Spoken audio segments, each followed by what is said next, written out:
సీతకి రాముడే సొంతమయ్యే చోటిది నేలతో ఆకాశం వీయముందే వేళిది మూడు ముళ్ళు వేస్తే మూడు లోకాలకి ముచ్చటొచ్చినమ్మా ఏడు అంకలేస్తే ఏడు జన్మాలకి వీడదీసితమ్మా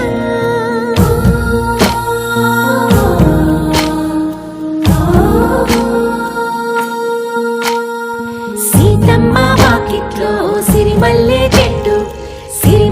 చెట్టుపై చిలక వాడింది చిలకమ్మ ముద్దుగా చెప్పిందో మాట ఆ మాట విన్నవా రామా అంటుంది రామా రామా అన్నది ఇంకా చెప్పు నువ్వే చెప్పు ఇంకా